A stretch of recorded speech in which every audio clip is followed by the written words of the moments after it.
Estamos en el capítulo 4 del libro de Efesios y vamos a darle lectura del... Aquí viene alguien más, bueno, Jaime.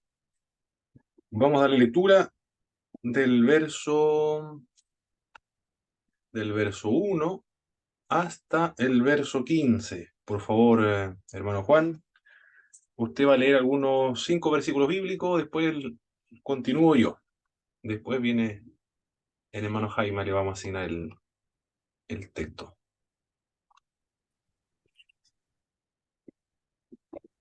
Amén, hermano. Efesios capítulo 4. Correcto, del verso 1 hasta el verso 15 le vamos a dar lectura, de 5 versículos cada uno. Amén. Yo, pues, preso en el Señor, os ruego que andéis como es digno de la vocación con que fuisteis llamados, con toda humildad y mansedumbre, soportándoos con paciencia los unos a los otros en amor, solícitos en guardar la unidad del Espíritu en el vínculo de la paz, un cuerpo y un espíritu, como fuisteis también llamados en una misma esperanza de vuestra vocación, un Señor, una fe, un bautismo. Un Dios y Padre de todos, el cual es sobre todos y por todo y en todos. Pero a cada uno de nosotros fue dada la gracia conforme a la medida del don de Cristo, por lo cual dice, subiendo a lo alto, llevó cautiva la cautividad, y dio dones a los hombres. Y por eso, de que subió, ¿qué es? Sino que también había descendido primero a las partes más bajas de la tierra. El que descendió es el mismo que también subió por encima de todos los cielos para llenarlo todo. Hermano Jaime, del verso, ¿dónde quedamos? El verso 10. Del 11 al verso 15, por favor, del capítulo 4 de Efesios. Hermano Jaime. ¿Ya me escucha? Sí. Perfecto. Ya. Y él mismo constituyó a unos apóstoles, a otros profetas, a otros evangelistas, a otros pastores y maestros, a fin de perfeccionar a los santos para las obras del ministerio, para la edificación del cuerpo de Cristo, hasta que todos lleguemos a la unidad de la fe y del conocimiento del Hijo de Dios, a un varón perfecto, a la medida de la estatura de la plenitud de Cristo, para que ya no seamos niños fluctuantes, llevados llevados por doquiera de todo viento de doctrina, por estratega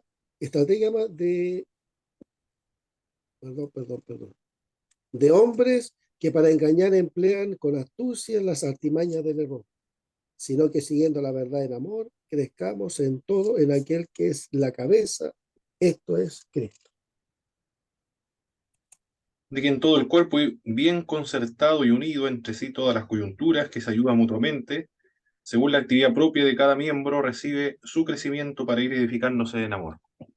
En toda esta sección, el autor de la carta saca las consecuencias prácticas de la doctrina desarrollada en los 3 primeros capítulos. Inculca la unidad dentro de un legítimo pluralismo. Exhorta al amor como fuente eficaz de crecimiento. Pide que nos alejemos del pecado y del hombre viejo y vivamos según el Espíritu como hombres nuevos, consciente de que este despojarse, vestirse, es una tarea que el cristiano debe realizar cada día. Comenta la Biblia de América.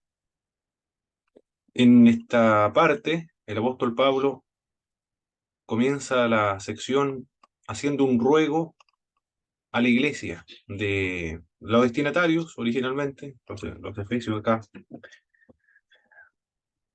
Y vamos a registrar en qué consisten los ruegos de Pablo, de acuerdo a lo que nos dice el capítulo 4, del verso 1 hasta el verso 15. Vamos a ir listando, por favor, mis queridos hermanos, qué dice el pasaje en esa sección de los ruegos. ¿Qué ruega el apóstol Pablo?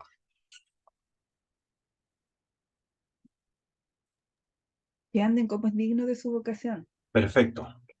Que los cristianos anden o se comporten de manera digna, que anden dignos de la vocación, cristiana. Eso está indicando el apóstol Pablo en el verso 1.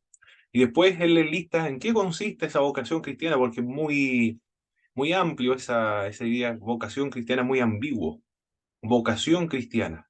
Pero ¿en qué consiste esa vocación cristiana? Ahora el apóstol Pablo va a comenzar a definir un poco más, a precisar con mayor detalle en qué consiste esa vocación cristiana. Y ahora lo menciona el verso siguiente, por favor, mis hermanos. ¿En qué consiste esa vocación de los creyentes? Humildad, mansedumbre, Que paciencia. anden con humildad. En el verso 2. Andar con humildad. Muy bien. El apóstol Pablo ya había enseñado acerca de la práctica deliberada, consciente, de la práctica de la humildad, cuando decía que miraba a los otros o debían mirar a los otros como superiores a uno mismo.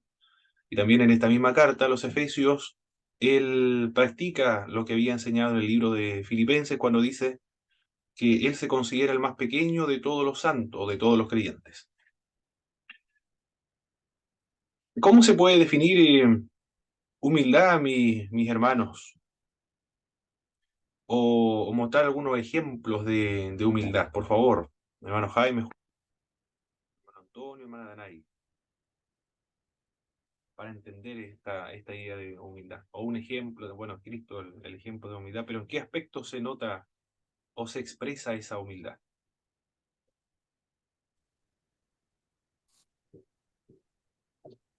Aparte de mirar a todos o considerar a todos como superiores a uno mismo. Sin mirar las debilidades de las demás personas o creyéndose fuerte, también uno.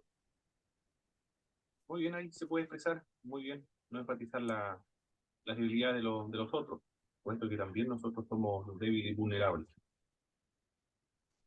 ¿Qué más puede ser? O han escuchado en alguna prédica o leído en algún libro cómo se puede definir la humildad. Sin soberbia, sin orgullo. Muy bien. Carente de estos elementos negativos, que es la contraparte, soberbia y también lo que es el orgullo. Muy bien, ahí estamos tratando de definir, dar ejemplos de lo que es la humildad. El apóstol Pablo ya lo había mencionado con anterioridad. Eso es una forma de andar del creyente y es una expresión de una manera digna de comportamiento de la vocación cristiana, andar con humildad.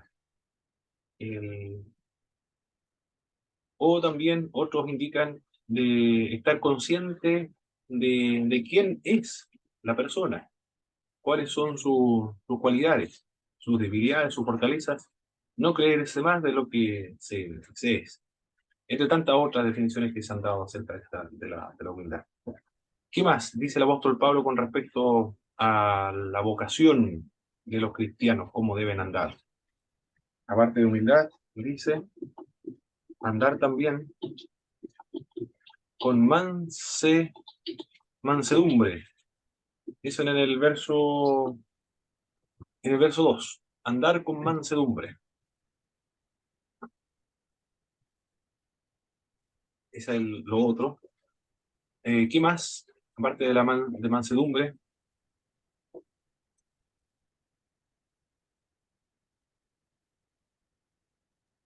Con Paciencia. También los creyentes tienen que andar con paciencia. Con paciencia. Los unos con los otros. Unos con los unos con los otros. Eso también está en el verso 2. Soportarse con paciencia entonces los unos con los otros. Se dirige esta sección o estos ruegos del apóstol Pablo a una iglesia. a varias iglesias. Recuerde que no se sabe exactamente quiénes son los destinatarios originales de la epístola. Acá todas las iglesias del Asia Menor, lo más probable, según lo que señalan algunos especialistas. Por lo tanto, a todos los creyentes de estas iglesias deben reunir estas cualidades. ¿Qué más menciona el apóstol Pablo? Aparte de andar con humildad, con mansedumbre, con paciencia.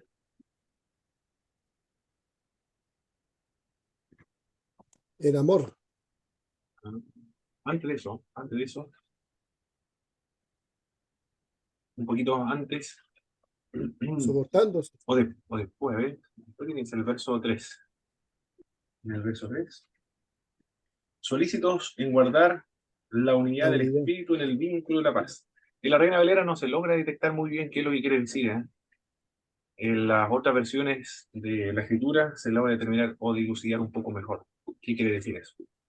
Mantener la unidad, en el verso 3. La unidad espiritual. La Dios habla hoy, por ejemplo, lo traduce como procuren mantener la unidad que proviene del Espíritu Santo. Y ahí está indicando el origen de la unidad cristiana. Es el Espíritu Santo de Dios. Una obra que realiza el Espíritu de Dios en la iglesia es mantener a todos los miembros unidos, a pesar de las debilidades, de la naturaleza pecaminosa que enfrentamos todos los creyentes, de las vulnerabilidades, de los caracteres distintos, de la pluralidad de creyentes y de iglesias. A pesar de eso, de que es un gran obstáculo para la unidad, el Espíritu de Dios lleva a cabo, mantiene esa unidad. Esa unidad proviene del Espíritu de Dios.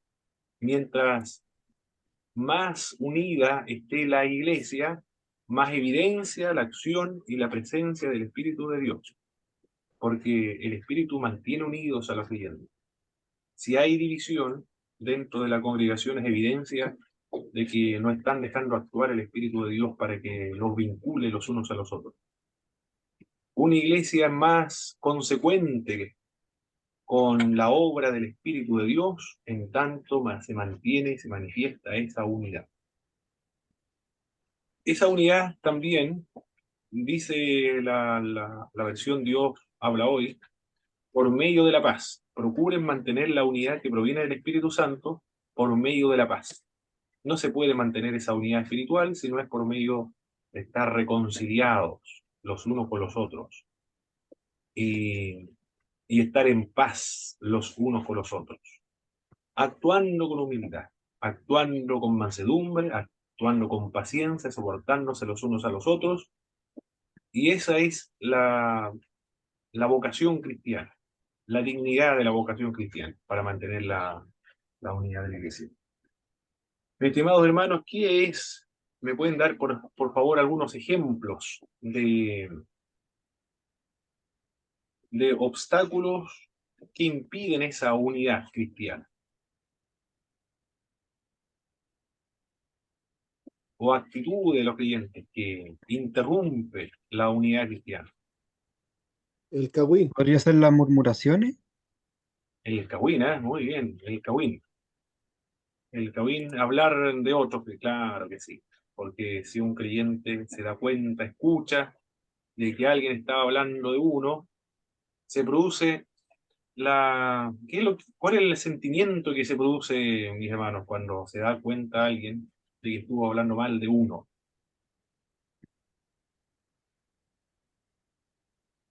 Es como rencor al otro hermano, algo así como rivalidad, como rencor hacia el otro hermano. Deslealtad. Rencor, se manifiesta el rencor, o hay esa actitudes, esos sentimientos de resentimiento, de dolor, puede ser, también, Tristeza. de tristeza, Se claro siente, que sí, tristeza, se siente el hermano, se como dicen por ahí, resiente, claro, se resiente, se siente. se siente mal, Con pena. están con pena, claro, porque alguien habló mal de uno. Eso ¿Qué rompe, pasó? el Cagüín rompe la unidad cristiana, porque tiene que haber paz entre los creyentes. Sí, hermano Boris. No, le voy a preguntar qué clase es esta y qué diapositiva esta, la Esta es la primera, la clase segunda. número 13 de Epístolas Paulinas 2. Ya. ¿Y esta es la primera diapo que vemos? Correcto, correcto, la primera diapositiva. Ya. Había dicho también, hermano Boris, después del Kawin del hermano que había mencionado, hermano Jaime, La de lealtad. se escuchó medio raro después del Kawin que había mencionado hermano Jaime. Eh, ¿Había dicho algo más, hermano Boris? No, no, era eso nomás, De lo sí. que rompe la unidad cristiana. La murmuración había Ah, dicho, la murmuración. sí, claro, lo primero que dije fue la murmuración. La murmuración. ¿A qué se refiere la murmuración? Cuando se quejan. Cuando hay queja. Casi lo mismo que Kawin, po. Casi Ah, lo ok. mismo. Van murmurando, Muy bien. hablando cosas, por ejemplo, cuando uno tiene un problema con un hermano, la palabra dice que si tienes problemas con tu hermano, ve y hazle saber el problema que tú tienes. Así como Exacto. parafraseando. Exacto. Pero no, la palabra manda a hacer totalmente lo contrario de las murmuraciones. Mm, O sea, ir adelante y conversar con el hermano, pasa esto, tengo este problema con usted, pero no andar murmurando, no andar comentando con los otros hermanos del problema que usted tiene con tu hermano. claro. Muy bien. Mantener la paz, ¿eh? Mira, una iglesia cristiana, una iglesia espiritual se distingue por estas características que nos presenta el texto bíblico, por la unidad espiritual de los creyentes. ¿Me podrían dar otro ejemplo, por favor, mis hermanos, que, que interrumpe la comunión, la unidad espiritual dentro de una iglesia? La envidia. La envidia, claro. No hay unidad cuando se tiene envidia con otros creyentes. Se pierde, se interrumpe. ¿Qué más puede ser? La doctrina, ¿ustedes consideran que las doctrinas bíblicas, algunas doctrinas teológicas o dogmas, impide esa unidad espiritual dentro de la iglesia cristiana? También, yo por lo que he visto también. ¿Cierto? Mm, Algunas doctrinas, hay que distinguir doctrinas esenciales de aquellas doctrinas que son periféricas. Las doctrinas esenciales son aquellas que son fundamentales para la salvación. Y si no se adopta la posición que la Iglesia cristiana ha establecido históricamente acerca de estas doctrinas fundamentales, como son la divinidad de Jesucristo, la Trinidad, la salvación por la fe en Jesucristo, Cristo el Dios hombre, el ¿qué más? Bueno, esas son doctrinas fundamentales, la personalidad del Espíritu Santo y la divinidad del Espíritu Santo. Si no se cree aquello, entonces hay un problema que condena, condena o arriesga el estado eterno del alma. Pero hay otras doctrinas que no son fundamentales para la salvación.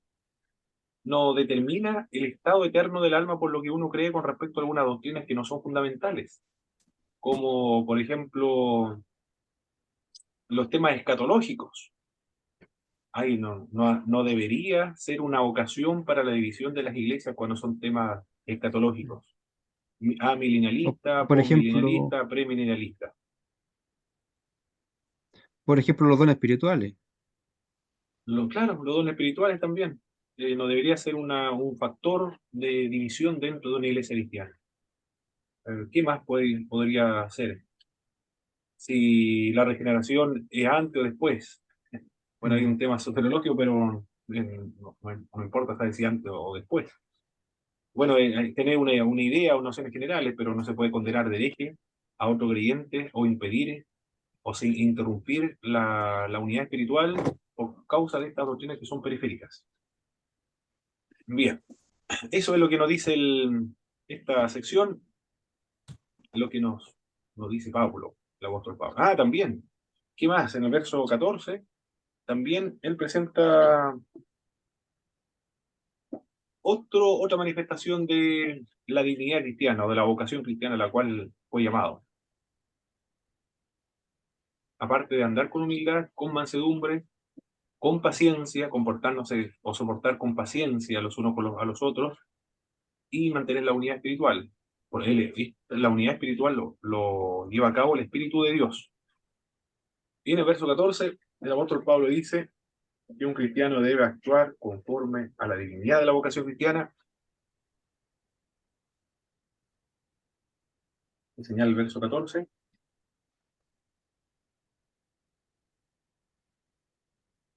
No debe comportarse, ahí dice el apóstol Pablo, no ser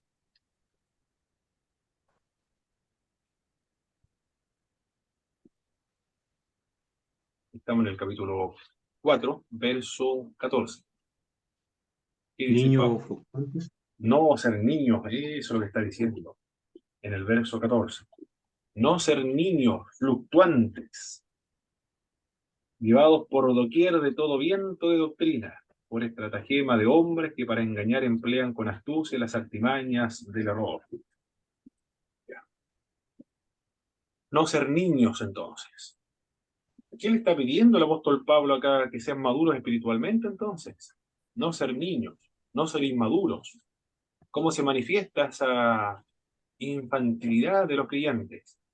Cuando son arrastrados por todo viento de doctrina.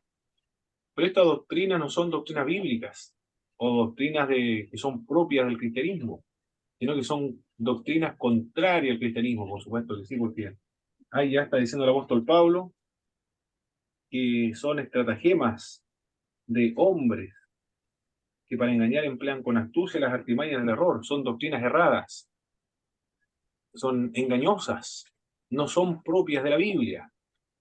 Y un niño, una persona inmadura, que está recién en el Evangelio, es arrastrada a creer estas doctrinas que no son propias del cristianismo. No se refiere a aquellas doctrinas periféricas, sino que se refiere a herejías. Eso es, no doctrinas periféricas. Cuando hablo acerca de doctrinas periféricas, es la que estuvimos hablando anteriormente, temas escatológicos, o de la salvación, por ejemplo, formas en que se toma la Santa Cena, por ejemplo, en que se toma la Santa Cena, no el significado de la Santa Cena, es lo que se toma, o la forma de los distintos bautismos que practican todas las iglesias cristianas. Mm. Esas son doctrinas periféricas, la forma. Acá se refiere a doctrinas que son erradas, que no son propias del cristianismo, que son ajenas a ella. Y el que lo adopta es una persona, es un niño inmaduro, que no conoce bien la doctrina cristiana, porque si conociera bien la doctrina cristiana, estuviese bien fundamentado, enraizado la palabra de Dios, la doctrina, que es una columna vertebral, una raíz, un tronco de un árbol.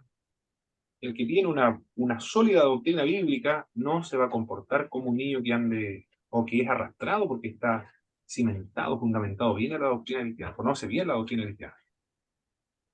¿Podría mencionar algún ejemplo, por favor, hermanos, de estas doctrinas que está hablando el apóstol Pablo, que son engañosas, que son estratagemas de hombres para engañar, emplean con astucia las artimañas del error? Que están dentro del cristianismo, pero no son parte de las doctrinas cristianas, o que lo que la iglesia cristiana ha sostenido a través del tiempo.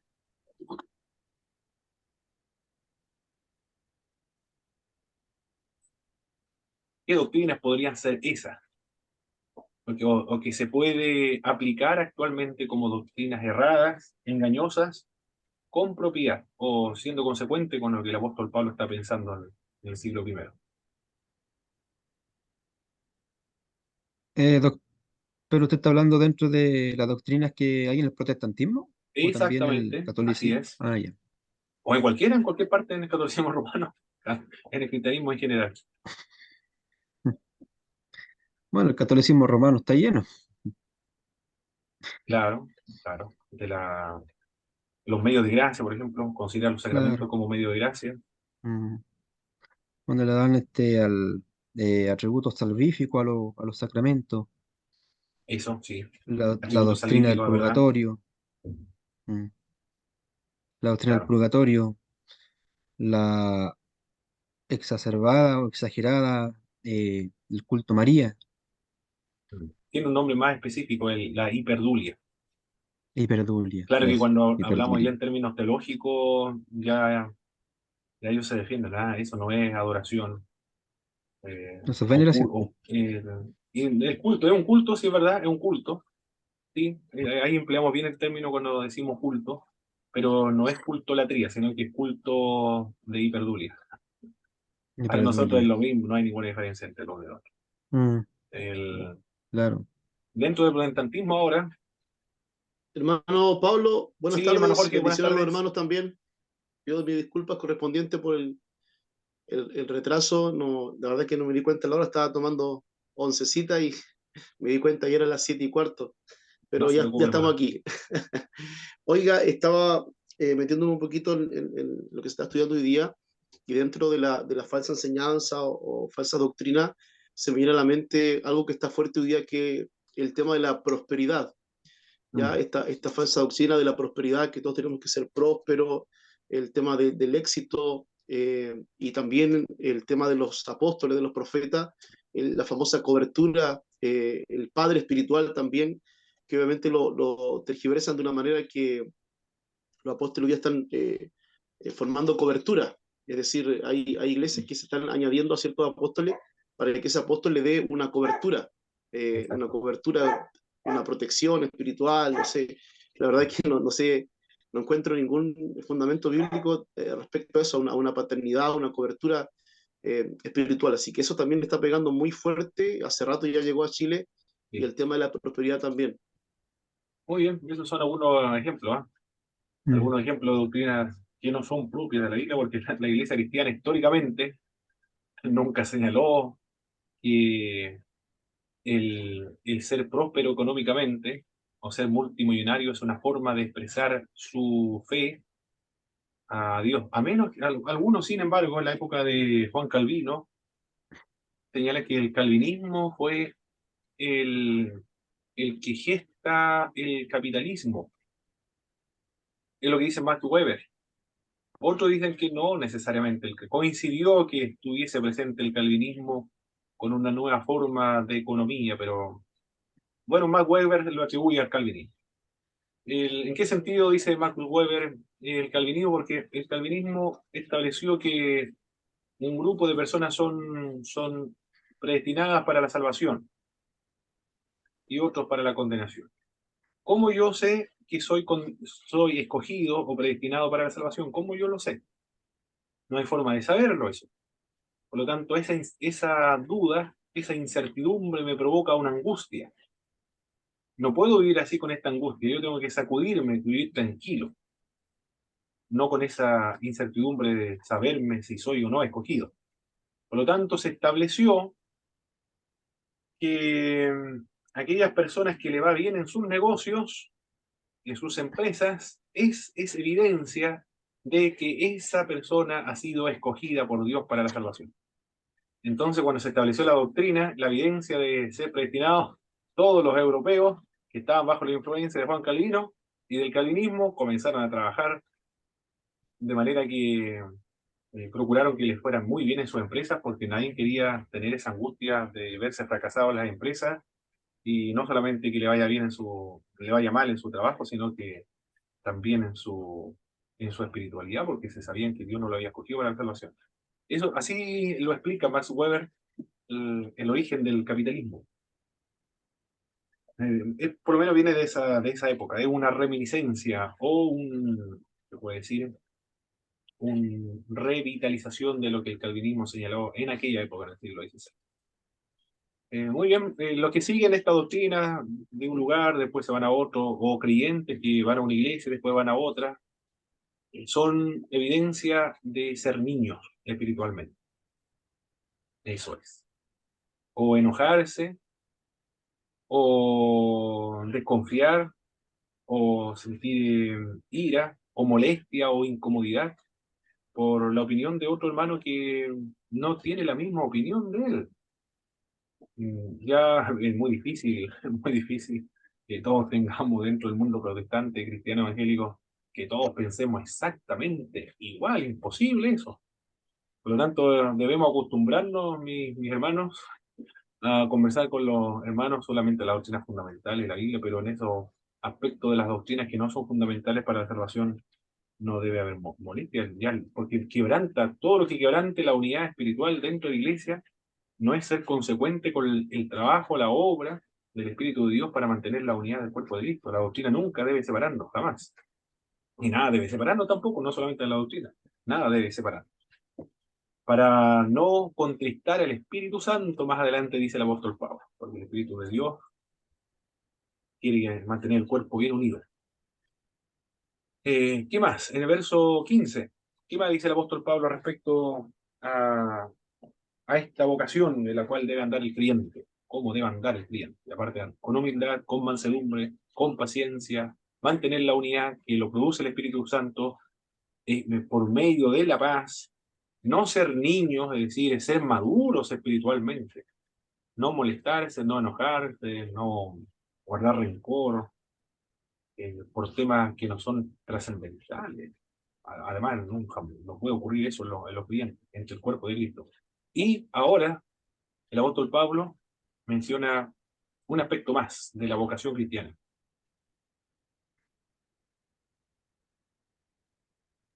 Siguiendo la verdad en amor, ¿Qué verso, hermano Jorge? el verso 15, Siguiendo la verdad sino que con amor. siguiendo la verdad en amor, crezcamos en Muy todo bien. aquel que es la cabeza, esto es Cristo. Tiene razón cuando dice crecer en amor, ¿eh? Eso no lo había considerado. Solamente consideré en mis apuntes esto, crecer en Cristo. Verso 15. Y esta parte, ¿eh? Crecer en Cristo. Siguiendo la verdad en amor, sí, tiene toda la razón. Y de hecho, lo voy a anotar acá, antes de que se me olvide. Seguir la verdad, ¿qué decía ahí? Seguir la verdad, seguir la verdad. Seguir la verdad, pero en amor. Verso 15 también. Claro. Es la característica de los creyentes, el amor. No es la doctrina o la diversidad de opiniones respecto a una doctrina, sino es seguir la verdad, seguir a Cristo, pero en amor, y crecer en Cristo también, el verso 15. Crezcamos en todo en aquel que es la cabeza, esto es en Cristo, crecer a la estatura de un varón perfecto, de acuerdo a la imagen de Jesús de Nazaret, crecer como cristiano. Lo que está diciendo es que Cristo sea formado en el creyente, que el creyente se asemeje cada día más a Jesucristo. En eso consiste la vocación cristiana. Esa es la vocación nuestra. Si alguien no lo sabía, ahí el apóstol Pablo nos recuerda cuál es la vocación nuestra, dónde debemos apuntar, cuál es nuestra meta, la actitud que debemos tener en la vida cristiana. Hermano Pablo, ¿Sí? me llama poderosamente la atención estas palabras de Pablo porque ya como se viene mencionando en varias clases, la importancia que Pablo le da a todo lo que sea siempre en Cristo, todo Sí. lo, crecer en amor en Cristo, todo lo puedo en Cristo que me fortalece, a diferencia de hoy día, que se le da un realce por ejemplo, yo hoy día, yo trabajo en un liceo y me llamaba la atención, por ejemplo, en las licenciaturas, hoy día se usan muchas frases para desearle éxito a los jóvenes. Y examinaba la frase, cree en la magia, cree en el cosmos, cree en ti mismo, tú puedes, y ya en ninguna parte y en las redes sociales se escucha la palabra Dios. Dios te bendiga, Dios sea contigo. Entonces, lamentablemente eso también se ha trasladado a la iglesia. Se habla mucho de lo que uno puede hacer uno mismo, pero se quita eso importante que en realidad todo es en Cristo. Sin Él Exacto, nada podemos hacer. Entonces, hoy exacto. día se le da una exageración a lo que el hombre puede hacer, a lo que tú puedes hacer, pero no se le coloca el énfasis de que realmente todo lo que podamos hacer lo haremos si Cristo lo dice así y si estamos en Él. Si fuera de Él nada podemos hacer. Eso está muy Muy fuerte hoy bien. día. Mm. Muy bien, hermano Jorge. Mm. Claro que sí, toda la razón, ¿eh? Toda la razón. El, el cristianismo tiene que afectar la cultura en la cual vive, afectar la sociedad en la cual vive. Tiene que influenciar por medio incluso del lenguaje. Lo hemos hecho, porque yo me he dado cuenta de personas incrédulas que dicen Dios te bendiga, bendiciones. Lo he escuchado. Personas que no van a una iglesia y no dicen sean creyentes, pero uno se da cuenta que no eran tan creyentes. Eran incrédulos que se saludaban así, deben tener familiares evangélicos. Pero parece que falta afectar otra parte de la sociedad, lo que dice el hermano Jorge, en los colegios, por ejemplo. Pero los creyentes que estamos ahí debemos adoptar ese lenguaje porque el lenguaje comunica realidades y forma realidades, crea realidades. Por lo tanto, eso, el lenguaje, es lo que nosotros debemos mencionar deliberadamente, conscientemente, de tal manera que afecte también a la sociedad en la cual nosotros nos encontramos. Ese trabajo es nuestro. Los evangélicos debemos hacer ese trabajo, de llevar el lenguaje evangélico a la sociedad en la cual nos encontramos. Si se van a convertir o no, bueno, por algo hay que empezar, por el lenguaje primero. Que el lenguaje esté ahí presente. La prédica al aire libre, eso ayuda bastante. Pero la presencia de evangélico y utilizando el lenguaje evangélico en todas las áreas sociales ayuda también. Y claro, tiene toda la razón, hermano Jorge, porque cuando habla acerca de ti en Cristo es como concluir, como una conclusión, que no como un remate, o como la guinda de la torta, o como clímax de todo lo que viene diciendo anteriormente. Que la vocación cristiana consiste en las cualidades que reunía Jesucristo: la humildad, la mansedumbre, la paciencia, el soportarse a los otros, mantener la unidad. Y él sabe, cuando Cristo sabe lo que es la unidad, porque el, el Padre, el Hijo y el Espíritu Santo están en una perfecta unidad y armonía dentro de la divinidad. ¿Quién va a mantener la unidad? Seguir la verdad en amor. Él sabe lo que es amor sacrificial. Él sabe, Él es amor. Por lo tanto, claro, se reúnen esas cualidades, se pueden encontrar en Jesús de Nazaret. Perfecto. Vamos a borrar aquí. Esta es la presentación número 1. Todavía no hemos avanzado a la 8. El llamamiento del cristiano, entonces, la base de nuestra grandeza. ¿Cuál era la situación del apóstol Pablo? Él se encontraba en prisión. Él lo había dicho. Prisionero de Jesucristo, había mencionado en primer lugar. Y ahora, dice el apóstol Pablo, preso en el Señor. No es preso del Imperio Romano, es preso, prisionero de Jesucristo, ahora dice preso en el Señor. Él se encuentra esclavizado por Jesucristo, acá literal, está por causa del Señor Jesucristo, está en Roma en arresto domiciliario, pero no es como este arresto domiciliario actual, donde se encuentra sin vigilancia. Pues imagínense todos los arrestos domiciliarios y un carabinero que esté apostado afuera de la casa o dentro de la casa de un delincuente. Nos faltaría carabineros para atender a tanto. Acá en Roma sí, porque el apóstol Pablo estaba custodiado por un soldado romano. Había alguien que lo estaba custodiando. ¿Qué haría Pablo, o qué decía Pablo en la prisión? Rogaba a los efesios. Eso es lo que hacía. Se acordaba de todas las iglesias, como lo hemos visto, Colosenses, los Filipenses, ahora a los efesios, más adelante las cartas pastorales. Él se acuerda de sus iglesias. También habla acerca de la humildad. En eso consiste la grandeza cristiana. La humildad, la mansedumbre puede traducirse como amabilidad o cortesía. En algunas versiones bíblicas lo traducen así como amabilidad o cortesía, la mansedumbre. La paciencia, también el amor. William Hendrickson, él lo traduce de la siguiente manera, este término mansedumbre: el individuo manso es lento para insistir en sus derechos. Se da cuenta que ante la vista de Dios no tiene derechos por naturaleza. Buena reflexión de Hendrickson, ¿eh? No, el manso no reclama mucho sus derechos. O el lento, sí, reclama sus derechos. El apóstol Pablo reclamó su derecho, porque dice, es legítimo, es lícito azotar a un ciudadano romano sin haberle antes juzgado. En otras ocasiones no. Es lento, eso sí, es lento. Vemos el apóstol Pablo que es lento cuando corresponde insistir en sus derechos. Lo reclama en algunas ocasiones, en Corinto también lo reclama de los derechos de un apóstol, pero es lento, porque ante Dios no tiene ningún derecho. Se da cuenta que no tiene ningún derecho. Ahí estaba Pablo. Bueno, aquí lo vemos así como si estuviese en la cárcel. Se supone que estaba escribiendo.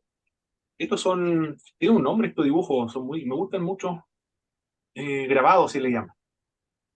Los dibujos antiguos de los libros, me gustan estos grabados. Yo me acuerdo que leía hace tiempo, como el año 2000, por ahí, o sí, año 2000, 2001, Me gustaba ir a la biblioteca del Seminario de Alianza en Temuco, tenía 6.000 libros esa biblioteca. Me gustaba ir a la sección de las biografías, y ahí iba a Charles Spurgeon, y leí la biografía de Charles Spurgeon completa. Y aparecían imágenes grabados como antiguos, de la época de los 70, 80, por ahí más o menos. Aparecían esos grabadores, ya no aparecen, no hay más libros con grabados, yo creo que salía muy caro. Pero quedan algunos ahí, como lo vemos en internet, por lo menos. La base de nuestra grandeza, hacer todo lo posible para mantener la paz y la unidad y la paz, que da el espíritu, lo traduce la palabra de Dios para todos. Una iglesia unida es una iglesia espiritual, una iglesia en que actúa el Espíritu de Dios, o una iglesia que deja que el Espíritu de Dios actúe. Por lo tanto, la obra del Espíritu de Dios es inmensa, infinita. Acá vemos que mantiene la unidad del cuerpo de Cristo, de todos los creyentes. ¿Qué más? Vemos aquí. La base de la unidad cristiana. ¿Cuáles son la base de la unidad cristiana? Ser un cuerpo, son unidos por el Espíritu, manteniendo la paz, pero el Espíritu es el que los vincula espiritualmente. Esta unidad no es una unidad, le denominaríamos, como los protestantes, los evangélicos, no es una uniformidad, sino unidad espiritual. La iglesia es una, pero los evangélicos lo han visto como una unidad espiritual. La Iglesia Católica Romana interpreta la unidad como la unidad al Papa, independientemente de la diferencia que existe entre ellos, porque hay muchas diferencias entre varios grupos de católicos romanos, pero ellos dicen mientras se mantengan unidos al Papa. La Iglesia Católica Romana, la Iglesia Católica del Oriente, porque conservan la unidad es en cuanto a adscribir a los 7 concilios ecuménicos universales. Si adscribe las iglesias del Oriente a los 7 concilios cristianos universales, entonces es una iglesia. Los evangélicos no adscribimos a los 7 concilios universales ecuménicos de las iglesias del Oriente. A 6 sí, pero no al 7º, que tiene que ver con los íconos. Y tampoco estamos unidos al Papa, pero nosotros interpretamos la marca de la iglesia, la unidad, como la unidad espiritual. Y esta unidad no es uniformidad. No todos tenemos un mismo dogma, una misma forma de administración de la iglesia. Hay iglesias que se organizan como representativas, por ejemplo, de acuerdo a la forma de gobierno de los Estados Unidos, política de los Estados Unidos. Hay otras iglesias que son episcopales. Las iglesias metodistas también son episcopales, pero la figura del obispo ha sido disminuida por la conferencia, que es la máxima autoridad. También hay iglesias que son congregacionalistas. En una oportunidad conversé con un pastor que me vendió el data, un data muy pequeñito que lo trajo de México, era de la iglesia bíblica bautista. Él me dice, las iglesias bautistas, hay muchas iglesias bautistas. Yo sabía que había varias, pero la diferencia, él me explicó una diferencia. Él era iglesia bíblica bautista. Me señaló que las otras iglesias de la convención bautista tienen un papa. La convención es el papa, es la autoridad máxima de las iglesias bautistas. Bueno, lo que él me señaló. En cambio, eso no es bíblico, me comentaba. La Biblia señala que las iglesias son autónomas e independientes. No tiene ningún papa o alguien que es superior a ellos. Esa es la iglesia bautista, organización congregacionalista. Otras organizaciones son una mezcla de episcopado y congregacionalismo. Las iglesias nazarenos se organizan así. Hay muchas organizaciones, muchos dogmas internos, culturas internas de cada una de las denominaciones. Pero a pesar de todas las diferencias que existen dentro de las iglesias cristianas, a pesar de todas ellas, se conserva o se debe conservar la unidad espiritual. No hay que enfatizar lo que nos divide. Las iglesias cristianas debemos enfatizar, las evangélicas, para ser consecuentes con la obra del Espíritu de Dios, de mantener la unidad, se debe hacer énfasis en lo que nos une en Cristo, no en que nos desune. Somos un cuerpo también, ser un espíritu. ser de una misma esperanza, me gustó esa. Tenemos todos los cristianos la misma esperanza, por eso que nos une. Un solo Señor, una sola fe, un solo bautismo, el bautismo interpretado como la unión al cuerpo del Señor Jesucristo, es símbolo, por supuesto, es un símbolo nada más, no un medio de gracia como lo interpreta el catolicismo romano. O también ahí nos alejamos un poco de los luteranos, los luteranos también lo ven como medio de gracia. Tiene que haber fe, sin embargo, pero nosotros lo vemos, los demás evangélicos lo vemos como un símbolo nada más. Algunos como sello de la salvación y otros como símbolo del nuevo pacto. Pero lo que quiere indicar es que la persona se ha unido al cuerpo del Señor Jesucristo, se ha unido a Cristo, se ha identificado con Cristo en su muerte, sepultura, resurrección. Un solo Dios también y un solo Padre. Como todo esto está en común, entonces no hay por qué dividirse o mantenerse alejado de la unidad espiritual dentro de las iglesias cristianas. ¿Cómo se puede practicar la unidad espiritual dentro de la iglesia cristiana? Cuando usted ora, realiza sus devocionales, no ora solamente por su iglesia, ora también por todas las iglesias, no solamente por una. En la iglesia donde me congrego, hermano Jaime, no sé cómo será ya somos de la misma denominación con hermano Jaime Cifuentes, pero no sé, todas son diferentes. Cuando corresponde la hora de la oración, se pide oración por nuestra iglesia, por nuestras autoridades, pero hasta ahí parece que queda, no siguen oración por todas las iglesias. Por la iglesia perseguida, sí, también, por los misioneros de ahora, pero no sé cómo ocurre allá en su, en su pueblo, hermano Jaime, en Corral.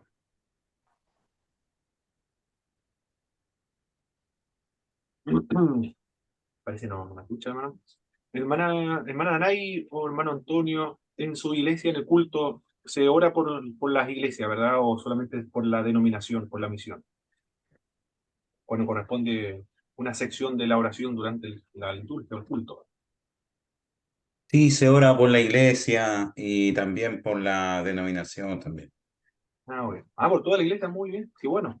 Me alegra mucho En porque general, hermano, eso nos mantiene unidos, hermano Antonio. Qué bueno. Sí, amén. Amén. Hermano Danay. nosotros oramos en general por la iglesia. Perfecto. Bueno, qué bueno, qué bueno. Me alegra mucho, porque ya eso no está en la oración, estamos participando todos los cristianos.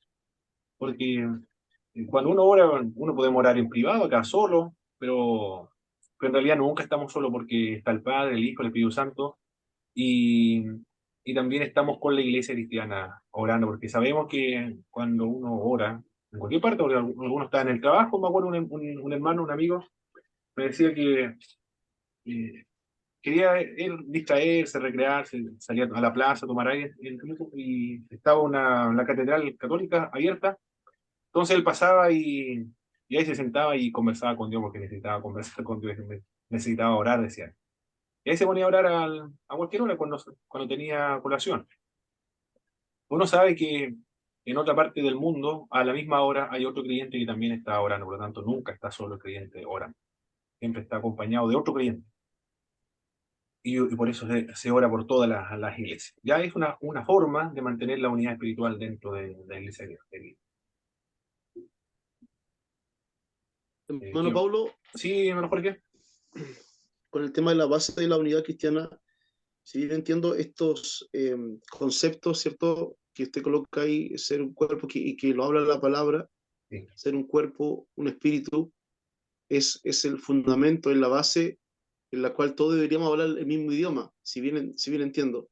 sí.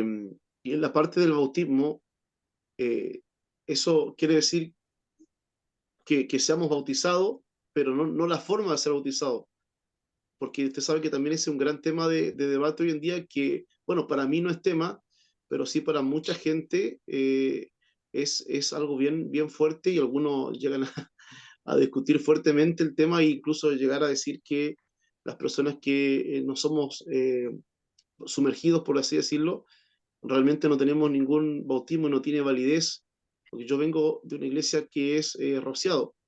Mm. Entonces tengo muchos amigos, pastores también, que son bautizados sumergidos, pero con algunos, en más de alguna ocasión, hemos tenido también ese debate bíblico y obviamente algunos son muy fuertes en sus declaraciones, por ende muchas veces he tratado de evitar esas conversaciones, porque a veces no está a la altura de mira para poder hablar el tema, pero algunos son muy radicales Sí. en ese sentido. ¿Cómo yo lo entiendo así, que usted ahí lo que está hablando, la palabra es un bautismo, pero no habla de específicamente qué tipo de bautismo, la forma? Sí, sí, claro. Porque ni siquiera en la Biblia indica la forma exacta, que por aspersión, rociamiento, sumergir, y la Iglesia cristiana ha practicado distintas formas. Lo que sí enfatiza, lo que sí es claro, explícita la Biblia, es que es en agua y en la fórmula trinitaria, en el nombre del Padre, del Hijo y del Espíritu Santo. Mm. Y también debemos enfatizar en el significado. Es la unión al cuerpo de Cristo. Es la unión e identificación con Cristo, en su muerte, en resurrección, en su sepultura. Es la doctrina del bautismo, de hecho, es la doctrina de la unidad. Por lo tanto, no debe jamás ser la doctrina de la desunidad. El que enfatiza la forma para terminar dividiendo la iglesia no está siendo consecuente con el origen, el significado del bautismo. Hermano Boris. Eh, Hay un documento antiguo en la iglesia primitiva que se llamaba la Didaché. Sí. La Didaché, este documento traía las instrucciones, ¿no es cierto?, de los apóstoles, ¿no es cierto? La Didaché se llamaba la doctrina o la enseñanza de los apóstoles, y ahí salía cómo practicaban el bautismo en la iglesia primitiva y cómo mandaban a hacerlo los Exacto. padres apostólicos, los apóstoles, los mismos apóstoles. Y en el caso de que no pudiese ser sumergido por medio de rociamiento en la cama, cuando hubiese algún enfermo.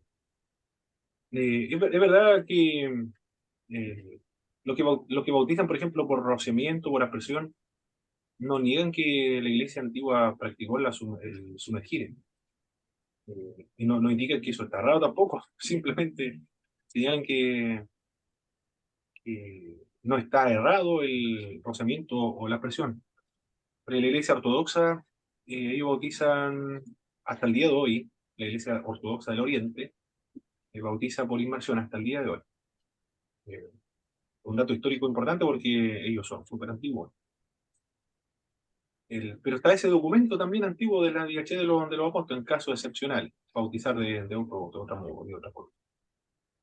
Vale 28.000 pesos el libro de la DH en la CLC. Está caro, está bueno. ¿De qué trata ese libro? ¿De qué trata ese libro? No lo había escuchado nunca. Es de 112, me parece mucho. No sé, hermano Boris, por ahí tiene. No me diga que tiene la DH ahí en la biblioteca. No Ah, tengo la Didaché, pero tengo este, mire. ok, ya. Los Este padres padre apostólicos. apostólico, y ahí sale uno de los documentos en la Didaché. Ahí está, ahí, primero, la Didaché. Mm. Didaché. ¿Quién es el autor? O sea, Tiene, el libro. Los padres, no, es que es de Alfonso Ropero, los padres apostólicos. Dije, Alfonso ok, Ropero, ok. Ya, sí, ya. padre ¿Cómo, apostólico. cómo se llama el libro? ¿Lo puede escribir ahí, hermano Pablo? Sí, Porque sí, sí, claro. a veces como Ajá. se nombra, a veces no es lo mismo escrito, entonces para buscarlo. Ya, Vida, Ah, vida. ¿Es Vida G, hermano Boris? ¿O bueno, Vida Che? Didaché o Didaché, aquí sale Didaché, pero Didaché igual. Sí. Aparece y después de ¿Es los. argentino? La DH. De los apóstoles, Didaché. La DH de los apóstoles. Yo lo he visto de dos formas, porque como esto está en griego, y cuando se traduce al castellano, Sí. se puede traducir DH o DH. ¿No? Mm, Así ocurre. mm. Claro que salen harto escritos, sale por ejemplo, el Pastor de Hermas, la carta a Bernabé, carta de Clemente, las cartas de Ignacio Mártir, ¿Y la DH carta de Martiria está Policarpo. completa o no? ¿La DH está Me imagino completa? que sí, sí, me imagino que sí. Eso me sale más barato Porque comprar un ese libro, libro que comprar la IH, porque sale bastante caro. La IH vale 28.000 pesos, claro. harto. Duele el O sea, estómago aquí, por el a libro, ver, comprar el libro.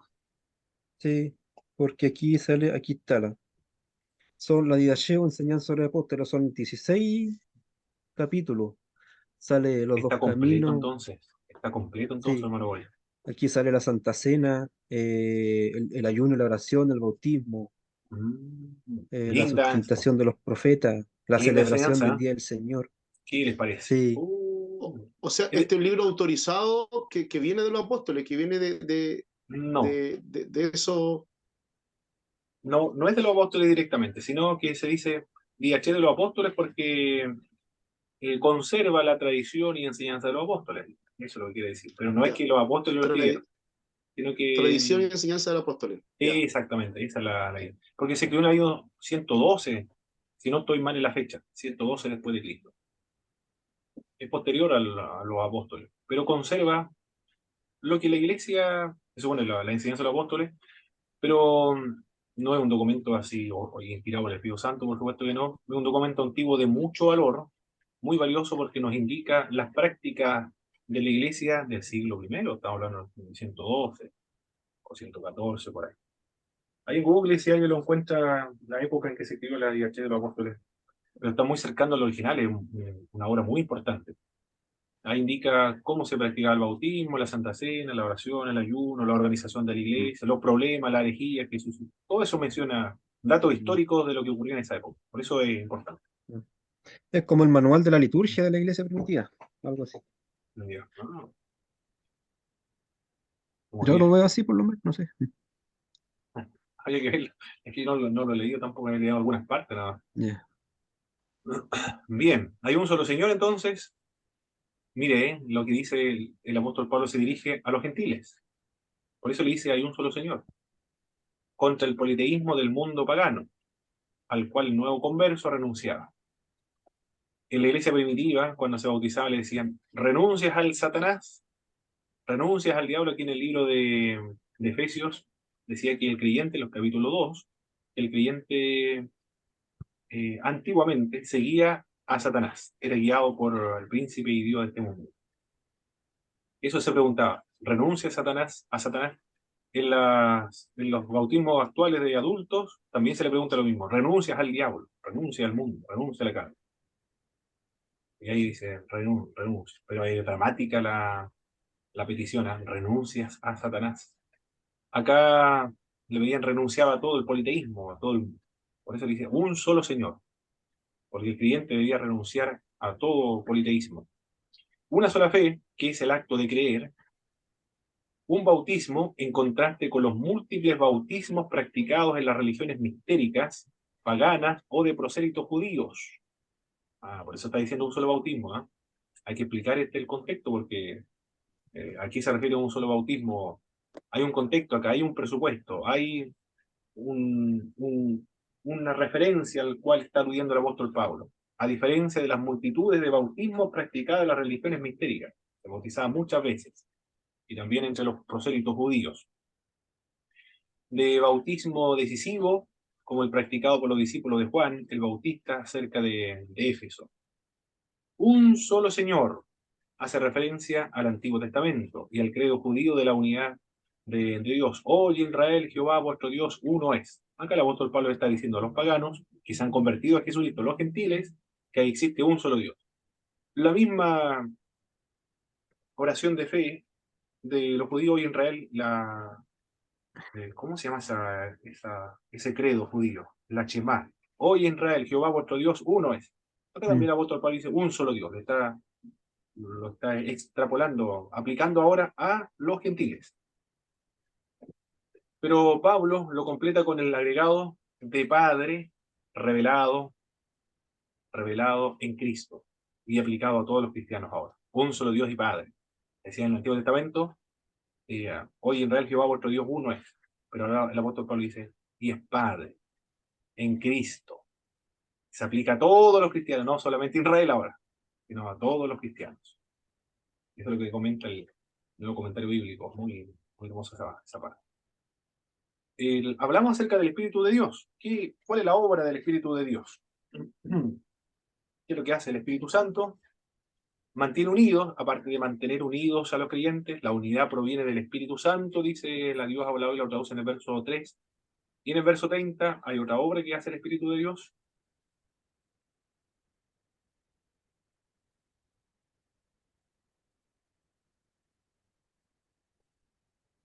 En el verso 30 que lo dice, es poner como... A ver, Pinta. ¿qué cosa? Sellado, Aquí no sé si se puede ver bien ahí. Y sellado. no contristéis. Ahí está, sellado. Ahí se ve mejor.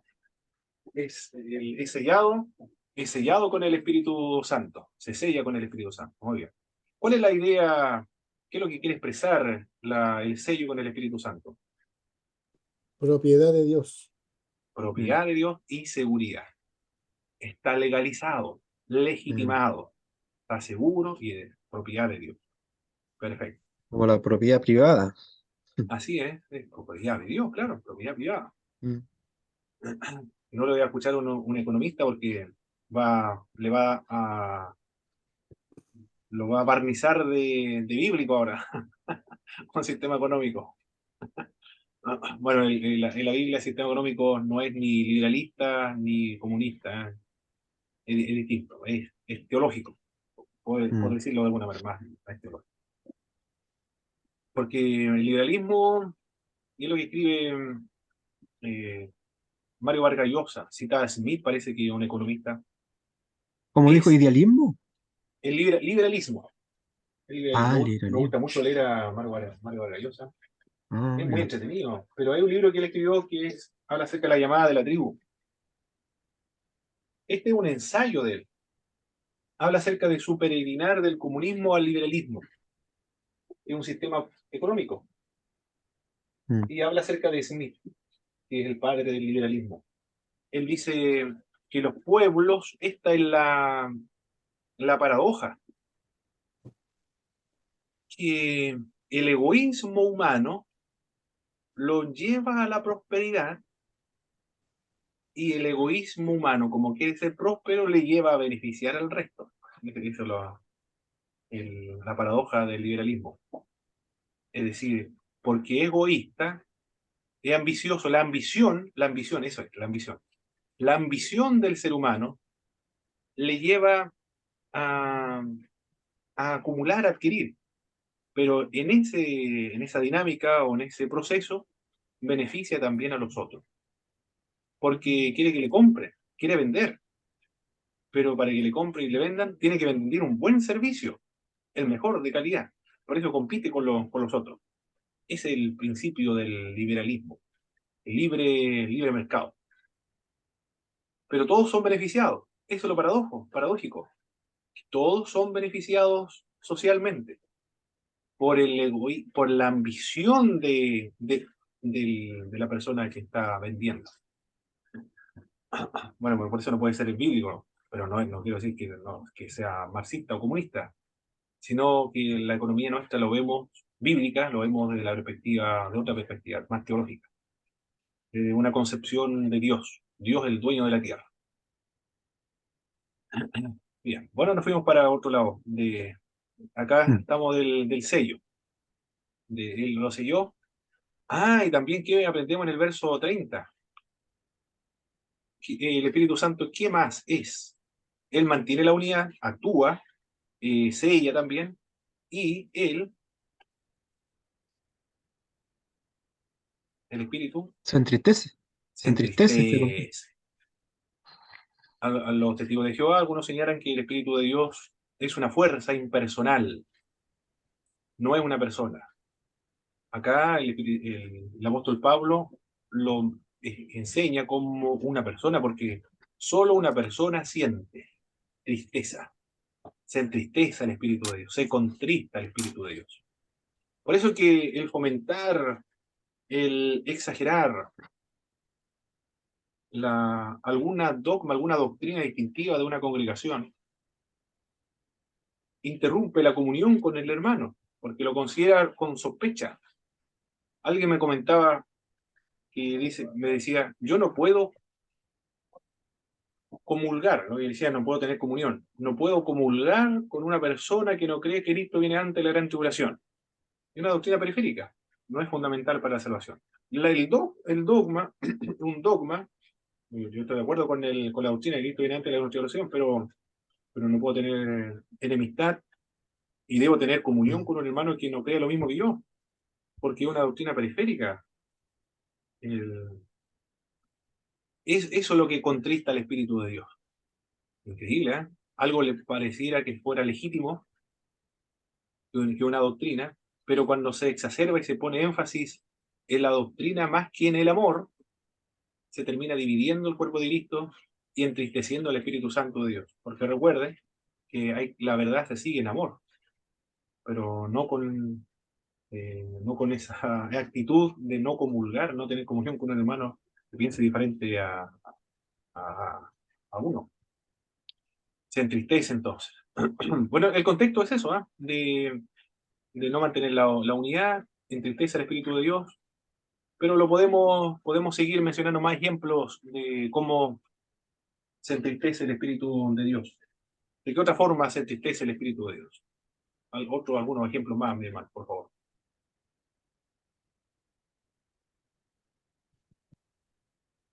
Bueno, cuando pecamos, Muy bien. por el pecado, cuando el cristiano peca, el Espíritu Santo se contrista. Bueno, súper amplio. Ya con el término pecado ya lo dijo todo, ya, porque ahora no, no se pueden enlistar los pecados. Ya, pero es verdad, es los pecados. O cuando un miembro igual apostata de su fe, Uh, terrible, ¿eh? cuando Terrible. niega la fe cristiana, cuando ya se sale de la iglesia y Terrible. no vuelve más. Ahí sí se contrita. No, dramático eso, ¿eh? Jacobo Arminio decía, Jacobo Arminio no sabía si dejó la puerta abierta, no dijo que si se perdía o no se perdía. Los siguientes dijeron, es poco frecuente. Es posible que ocurra, pero con muy poca frecuencia. Las virtudes cristianas que estamos viendo acá, la humildad se produce cuando nos colocamos al lado de Cristo. Esto lo dice el William Barclay, me gustó, por eso lo puse acá.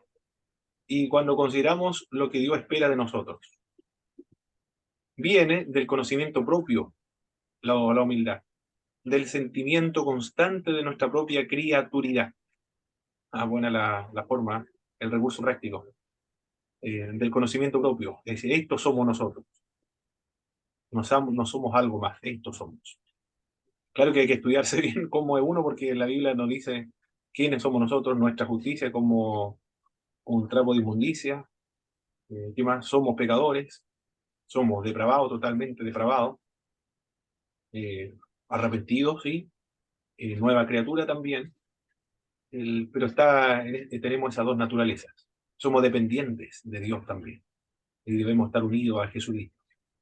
Y somos miembros del cuerpo de Cristo, y cada uno nos necesitamos los unos a los otros. Somos interdependientes los unos de los otros. Amabilidad o cortesía, que era eh,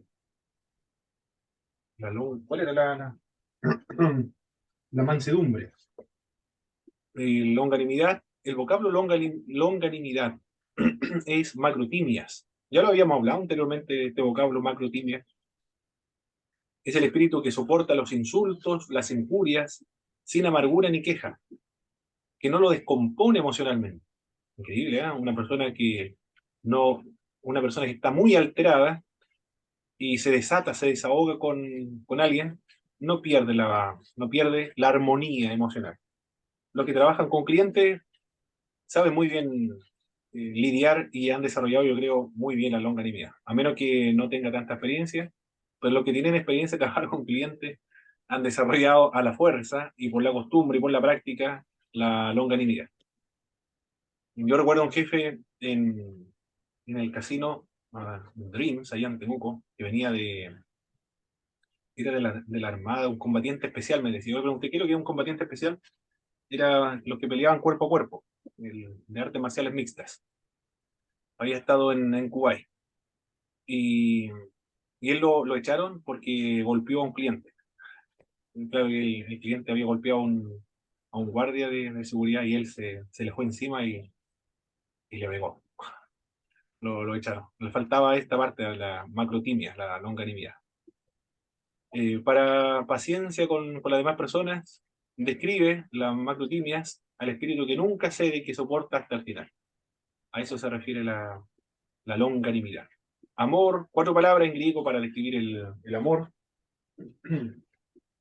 Estas son, una de ellas es eros, amor entre un hombre y una mujer. El vocablo que se emplea es eros, el amor entre esposos. El otro vocablo que existe en griego, hay muchas palabras en griego, pero que tienen connotaciones diferentes. Filia, o fileo también, que es el amor fraternal entre hermanos, o entre amigos, es el fileo o filia. Storgé es el amor familiar, y el amor del cual está hablando acá el pasaje bíblico no es ni eros, ni es storgé, ni es filia. Porque el eros es un amor, ¿cómo lo podríamos denominar, mis hermanos? Romántico, ¿sí? Romántico, un amor romántico, que está basado en los sentimientos, podríamos decir eso, ¿no? Sí, en los sentimientos. El filia también, fraternal, por la amistad que se produce, eh, que se puede romper también, porque los amigos, si ocurre un problema, ya después se quebranta la amistad. Estorgué el amor familiar porque nacieron la familia, ese sentimiento. Pero el ágape es diferente. No se basa en las emociones, no se basa en los sentimientos, no se basa por tener lazos familiares, o que es inestable, que se pueda romper o quebrantar. Como ocurre con la amistad, tiene que ser muy buena amistad real para que no se rompa, no se quebrante. Sentir amabilidad y benevolencia hacia la persona que nos perjudique e insulte. Buscar lo mejor posible de las personas que, aunque no sea nuestro, aunque sea nuestro enemigo. El resultado de la voluntad y no solo de los sentimientos. No sentir nunca venganza ni maledicencia por alguien que nos ha hecho mal. A eso se refiere este ágape. El ágape es racional, es voluntario, es sacrificial, es incondicional. Esos son el amor del cual está hablando el apóstol Pablo en esta parte. ¿Qué más? Bueno, leímos hasta el verso 15, seguimos analizando la variedad de los dones. ¿Alcanzamos a ver eso? El 15. Ah, sí, de los dones. Cada uno ha recibido los dones que Cristo le ha querido dar. Lo menciona el verso 7. Y la Reina Valera no es tan claro porque dice, pero a cada uno le fue dada la gracia conforme a la medida del don de Cristo. Si leemos la Dios hablado es mucho más claro. Cada uno ha recibido los dones que Cristo le ha querido dar. El uso correcto del don implica lo siguiente. El agraciado lo reconocerá como un don y no como el resultado de su propia habilidad. Si alguien tiene don para dirigir, por ejemplo, no lo debe considerar como una habilidad propia de su nacimiento, sino que es un don de Dios. Es verdad que algunos tienen algunas capacidades para dirigir, pero lo que hace el don es reforzar esa habilidad. También considerar el don como uno entre muchos y limitado en su alcance. No es el mejor, sino que uno entre muchos dones. Y todo tiene la finalidad de edificar el cuerpo de Cristo. Será diligente para usarlo no para su propia gloria, sino en beneficio de todo el cuerpo de Cristo. Cada uno de los creyentes tiene un don. Debe usarlo para el beneficio de todo el cuerpo de Jesús. Esta parte lo vamos a la variedad de los dones. El victorioso destruidor. Acá la analogía que emplea el apóstol Pablo, la figura, es de un soldado romano, de un general romano, un ejército que ha ido a conquistar y ha vencido. Y lleva a los cautivos detrás, a los vencedores. Y da dones. Le da dones a la gente. Y ahí esa es la imagen. Cristo ha triunfado como un general romano y va entrando triunfal en la capital y va dando dones a la gente, va repartiendo los dones, los botines de guerra. El verso 8 habla acerca de llevó cautiva la cautividad. Subió, descendió a la parte más baja de la tierra. Aquí hay un pasaje que no se debe tomar a la ligera, sino que se debe detener un poco y analizar un poco este pasaje bíblico porque no es tan sencillo. Hay que investigarlo más. En la segunda parte vamos a trabajar lo que significa Cristo descendió a las partes más bajas de la tierra. ¿Quién es este que descendió? Sino que también el que descendió subió por encima de todos los cielos para llenarlo todo, y él mismo constituyó unos apóstoles, profetas, evangelistas, otros pastores y maestros. Esa parte lo vamos a analizar en la segunda sesión, mis estimados hermanos. Ahora vamos a descansar un momento, una media hora. A las 9 en punto vamos a regresar.